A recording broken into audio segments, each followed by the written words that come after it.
नमस्कार। Capital TV का show Rahul का अग्निपथ में आपका स्वागत है। मैं हूं आपके साथ अंशिका। संसद में कांग्रेस के युवराज राहुल गांधी को बोलने का मौका नहीं दिया जा रहा है, क्योंकि जो विवादित बयान राहुल लंदन में देकर आए हैं उस पर लगातार बीजेपी माफी की मांग कर रही है। वहीं अडानी के मुद्दे पर हंगामा बरकरार है। इसी के चलते पिछले कई दिनों से संसद का कामकाज ठप पड़ा है। लेकिन अब इस बीच कांग्रेस नेता जयराम रमेश ने अडानी मुद्दे पर प्रेस कॉन्फ्रेंस की, जिसमें उन्होंने अडानी मामले में समझौते से साफ इनकार कर दिया है। उन्होंने कहा, पिछले 3-4 दिनों से कोशिश की जा रही है कि विपक्ष जेपीसी की मांग वापस ले ले, तो भाजपा राहुल गांधी से माफी मंगवाने वाली मांग वापस ले लेगी। हम ये सौदा नहीं करेंगे। हम चाहते हैं कि अडानी नहीं बल्कि मोदी जी आप चुप्पी तोड़िए। वहीं दूसरी तरफ राहुल गांधी पर गिरफ्तारी की तलवार लटकी हुई है, क्योंकि कल 23 मार्च है और कल राहुल गांधी पर आपराधिक मानहानि मामले में सुनवाई होनी है, जिससे कांग्रेस की टेंशन हाई हो गई है।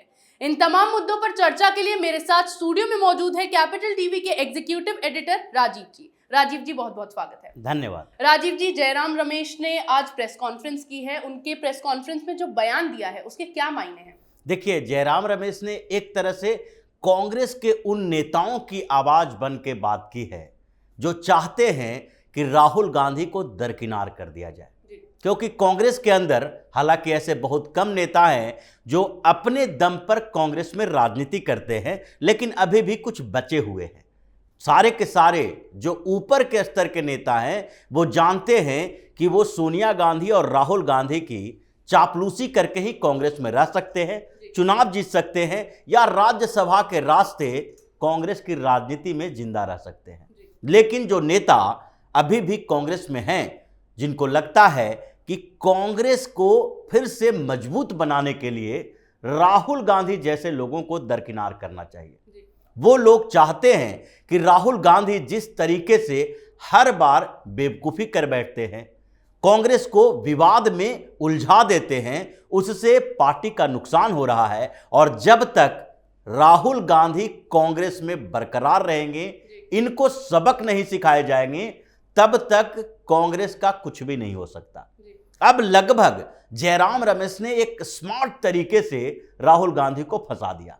एक तरफ वो कह रहे हैं कि संसद में ये मोल तोल की जा रही है भारतीय जनता पार्टी की तरफ से। बेसिकली ये स्पीकर का काम है और संसदीय दल के नेता का काम है, क्योंकि सदन अगर नहीं चल रहा है तो उसमें देश का नुकसान हो रहा है। भारतीय जनता पार्टी के नेता भी इस बात के लिए चिंतित हैं कि राहुल गांधी को बोलने का अधिकार तो है, लेकिन बोलने का अधिकार से पहले ये बताएं वो कि जो उन्होंने ब्रिटेन में बोला है वो उनके किस अधिकार के दायरे में आता है। इसलिए अगर उन्हें लगता है कि वो गलत बोल गए तो इसके लिए माफी मांगे। अगर उन्हें लगता है कि उन्होंने गलती नहीं की है, जानबूझकर ये बातें बोली है, तो फिर वो समितियों का सामना करें। उनको इसके सजा के लिए तैयार रहना चाहिए। लगातार विपक्ष की ओर से अडानी के मामले में जेपीसी की मांग की जा रही है, तो क्या है ये जेपीसी और क्यों ये लोग इसको लाने की मांग कर रहे हैं? देखिए, साफ तौर पर अगर देखा जाए तो इस मामले में जेपीसी को लेकर, अडानी मुद्दे को लेकर कांग्रेस जिस तरीके से अड़ी हुई है, उसमें राहुल गांधी को दरकिनार कर दिया गया है। यानी कि अब कांग्रेस का मानना है कि राहुल गांधी को सजा मिले कोई बात नहीं है, राहुल गांधी की सदस्यता खत्म हो कोई बात नहीं है, राहुल गांधी को संसद से सस्पेंड किया जाए या फिर कोई भी सजा अगर संसदीय समिति की तरफ से मिलती है तो वो मानने के लिए तैयार हैं, लेकिन अडानी के मुद्दे को जिंदा रखेंगे।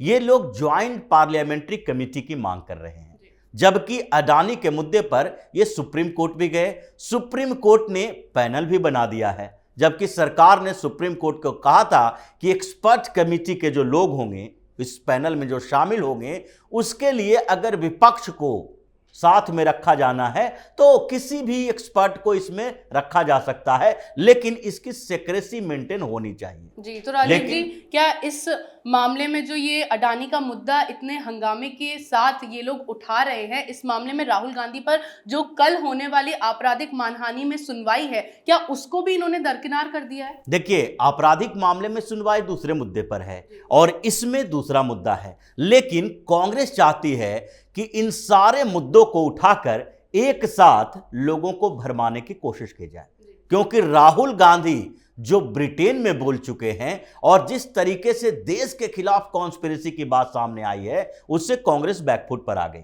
अब राहुल गांधी को अगर लगता है कि संसद में ही जवाब दिया जा सकता है, प्रेस के सामने में नहीं बोला जा सकता, तो उनको एक शील्ड चाहिए, एक सुरक्षा कवच चाहिए, जिसके आधार पर वो अपनी गलतियों को छुपाए रख सके। इसीलिए कांग्रेस बार बार अडानी का मुद्दा उठाती है और एक ऐसे ज्वाइंट पार्लियामेंट्री कमेटी की बात कर रही है, जेपीसी की मांग कर रही है, जिसका अब तक संसदीय इतिहास में कभी भी कोई बड़ा फैसला नहीं हुआ। जितने जेपीसी की बनाई गई है, उसने कभी भी कंक्लूजन तक पहुंचने की कोशिश नहीं की। सारे मुद्दे अगर उठा के एक एक करके देख लिया जाए तो जेपीसी सिर्फ मुद्दे को जीवित रखने और कंट्रोवर्सी पैदा करने के लिए बनाई जाती है। जब इसमें सुप्रीम कोर्ट ने पैनल बना दिया है तो सुप्रीम कोर्ट पर आपको भरोसा होना चाहिए। जब सुप्रीम कोर्ट ने एक्सपर्ट कमेटी को इस पे लगा दिया कि अगर अडानी के मामले में स्टॉक मार्केट में किसी के भी यानी इन्वेस्टर के इंटरेस्ट का नुकसान हुआ है तो उसकी जांच की जाए और सरकार सहित सेबी को जो एजेंसियां जितने ऑर्गेनाइजेशन हैं उससे रिलेटेड उन सबको इस बात के लिए सलाह दी जाए कि अगर इन्वेस्टर का इंटरेस्ट प्रभावित होगा तो उसके लिए कड़े नियम प्रावधान बनाए जा सकते हैं। तो जब बार बार बीजेपी की सरकार से जेपीसी लाए जाने की मांग की जा रही है, विपक्ष इतना हंगामा कर रहा है, तो क्यों मोदी सरकार की ओर से उन्हें जवाब नहीं दिया जा रहा? देखिए, जवाब तो दिया जा रहा है। सारे के सारे लोग इस बात के लिए जवाब दे रहे हैं कि किस तरीके से अडानी के मसले पर हम सरकार के तरफ से जो भी कदम उठाया जाना था सुप्रीम कोर्ट को बता दिया गया है। फिनांस मिनिस्टर ने भी बोल दिया और भारतीय जनता पार्टी की सरकार की तरफ से भी बार बार यह कहा जा रहा है कि जिस एलआईसी और एसबीआई के पैसे डूबने की बात की जा रही है उसका अडानी में इन्वेस्टमेंट 0.6% है।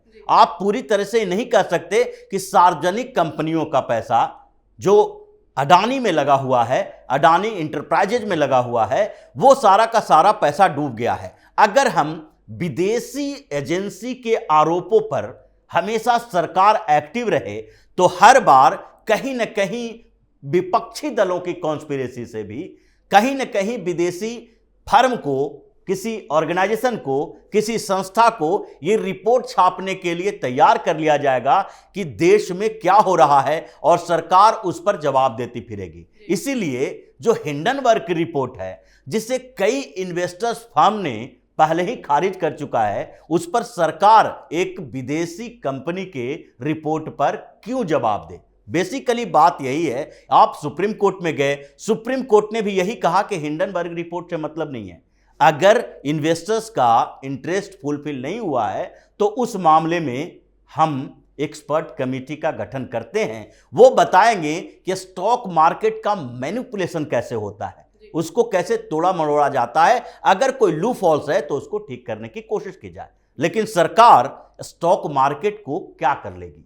सरकार उस पर कोई जवाब इसलिए नहीं दे रही है क्योंकि अभी भी अडानी के ऊपर कोई भी ऐसा आरोप नहीं लगा है जो कांग्रेस बिना तथ्यों के लगा रही है। अडानी के ऊपर ये लोग लगा रहे हैं आरोप कि सरकार से मिली भगत के कारण अडानी का व्यापार बढ़ा है, जबकि अडानी ने साफ तौर पर कह दिया कि पहली बार जो बूस्ट मिला था अडानी इंटरप्राइजेज को वो राजीव गांधी की सरकार में, जब वेयर हाउस खोलने की परमिशन दी गई, उसके बाद मनमोहन सिंह के सरकार में जब लिबरल पॉलिसी लाई गई, उसके बाद जब गुजरात में कोस्टल नियम चेंज किए गए तो उस समय भी उनको बूस्ट मिला। यानी कि ग्रेजुअली अडानी की कंपनी बढ़ी है। उसमें सिर्फ मोदी सरकार का लेना देना नहीं है, कांग्रेस की सरकार में भी अडानी की कंपनी को कई कॉन्ट्रैक्ट मिले हैं और आज भी जो मिल रहे हैं उसमें उसकी सफलता कही जा सकती है। तो ये इंटरनेशनल कॉन्स्पिरेसी का एक पार्ट है जिसमें राहुल गांधी की कांग्रेस भी इन्वॉल्व है और इसीलिए राहुल गांधी जब ब्रिटेन गए तो इसी कॉन्स्पिरेसी के एक हिस्से के तौर पर उन्होंने भारत में डेमोक्रेसी खत्म होने की बात कही और इन दोनों मुद्दों पर कांग्रेस घिरी हुई है तो दूसरी तरफ से राहुल गांधी अपने इसी तरीके के बदजुबानी के लिए आज सूरत में फंसे हुए नजर आ रहे हैं। जी बिल्कुल, यानी कि कांग्रेस ने इस बात को ठान लिया है कि भले ही राहुल गांधी को सदन में बोलने का मौका नहीं दिया जाए, लेकिन अडानी के मुद्दे पर वो समझौता नहीं करेंगे। बिल्कुल। अब आज का हमारा दूसरा मुद्दा यह है कि कल 23 मार्च है और जो आपराधिक मानहानि का मामला राहुल गांधी पर दर्ज है उसमें अब कल सुनवाई होने वाली है। तो क्या लगता है, क्या कुछ देखने को मिलेगा सुनवाई के दौरान? देखिए, इसमें तो राहुल गांधी बुरी तरीके से फंसे हुए हैं। कल फैसला आना है और यह माना जा रहा है कि राहुल गांधी भी उस फैसले में शामिल होंगे, कोर्ट में पेश किए जाएंगे और इसके लिए गुजरात में कांग्रेस की टीम एक्टिव है। राहुल गांधी के स्वागत की तैयारी की जा रही है और अगर सजा मिलती है तो उस सजा के साथ राहुल गांधी का स्वागत इस तरह से किया जाएगा जैसे उन्होंने पीएम मोदी की आलोचना की, इसके लिए सजा दी गई क्योंकि इस केस में मोदी शब्द जुड़ा हुआ है। और राहुल गांधी ने जो कर्नाटक के अपने भाषण में कहा था वो पूरे मोदी समुदाय के लिए था। इसके खिलाफ पूर्णेश मोदी ने आपराधिक मानहानि का केस दायर किया था जिसमें पेन ड्राइव दिए गए हैं, जिसमें उस भाषण के फुटेज दिए गए हैं, जिससे साफ तौर पर लग रहा है कि जिस तरीके से राहुल गांधी ने बोला कि नीरव मोदी के साथ साथ ललित मोदी और सारे के सारे भगोड़े चोर उचक्के जो हैं उसके नाम के आगे मोदी लगा हुआ है। मतलब साफ है, आपने मोदी समुदाय को बेइज्जत किया, उसके ऊपर उंगली उठाई और उन्हें चोर कहा। यह एक समुदाय के प्रतिष्ठा का सवाल है जिसमें यह माना जाता है कि अगर किसी के खिलाफ 499 या 500 के आईपीसी के आधार पर अगर मानहानि का मुकदमा दायर किया जाता है तो इसमें साबित करना होगा कि उसका इंटेंशन क्या है और उसने जो बोला है उससे किसी समुदाय विशेष या व्यक्ति विशेष के प्रतिष्ठा को नुकसान पहुंचा है कि नहीं। लेकिन राहुल गांधी ने तो साफ तौर पर कहा कि ये जो उन्होंने मोदी समुदाय के खिलाफ कहा है ये मोदी समुदाय के प्रतिष्ठा को नुकसान पहुंचाने वाला है। जिस तरीके से राहुल गांधी ने चौकीदार चोर है का नारा दिया था और उसके आधार पर चौकीदार कम्युनिटी ने, जो चौकीदारी करते हैं, इन्होंने इसके खिलाफ मामला दर्ज किया और बाद में ये मामला तुल पकड़ा तो राहुल गांधी ने माफी मांगी और कहा कि हमारा इंटेंशन चौकीदारों से लेकर नहीं था। चौकीदार जो बार बार प्रधानमंत्री नरेंद्र मोदी जिक्र करते हैं, हम उसकी बात कर रहे हैं, लेकिन इन्होंने माफी मांगी थी और उस मामले में माफी मांगना ही पड़ा। अब मामला आपराधिक मानहानि का है तो इसमें 2 साल तक की सजा हो सकती है, इसलिए राहुल गांधी इस मामले में फंसे हुए। जी राजीव जी, एक तरफ तो कांग्रेस अपने वजूद की लड़ाई लड़कर राजनीति में कमबैक करने की कोशिशों में लगी है, दूसरी तरफ राहुल गांधी पर ये केस कल जो सुनवाई होने वाली है और उससे पहले भी राहुल गांधी और सोनिया गांधी पर घोटाला मामला चल ही रहा है, तो क्या इससे कहीं ना कहीं कांग्रेस की छवि प्रभावित नहीं होगी? देखिए, कांग्रेस की तो अभी छवि बची नहीं है। कांग्रेस की छवि पूरी तरह से खत्म हो चुकी है क्योंकि अभी तक कांग्रेस के ऊपर एक नहीं घोटाले के बड़े बड़े मामले आए हैं। कांग्रेस की उस नाकामी और घोटाले वाली छवि के कारण ही 2014 में पार्टी का सुपड़ा साफ हो गया, नरेंद्र मोदी का अवतरण हुआ और अब तक उसके बीच भी कांग्रेस इस बात को समझ नहीं पा रही है कि उसे अपनी पुरानी छवि को मिटाने के लिए कैसे मजबूती से आगे बढ़ना है। और इस बीच जिस तरीके से राहुल गांधी को उभारने की कोशिश की जा रही है वो कांग्रेस की दूसरी बड़ी गलती है, क्योंकि जब किसी नेता की क्षमता से ज्यादा उसे देंगे तो मतलब है कि उस पार्टी का नुकसान होगा, नेता का थोड़ा बहुत फायदा हो सकता है। जैसे राहुल गांधी अभी निगेटिव कारणों से हाईलाइट तो हो रहे हैं, लेकिन उनके व्यक्तित्व को लेकर जो चर्चा हो रही थी कि वो परिपक्व हो रहे हैं, उनको अब अपरिपक्वता की तरफ बढ़ते हुए दिखाया जा रहा है।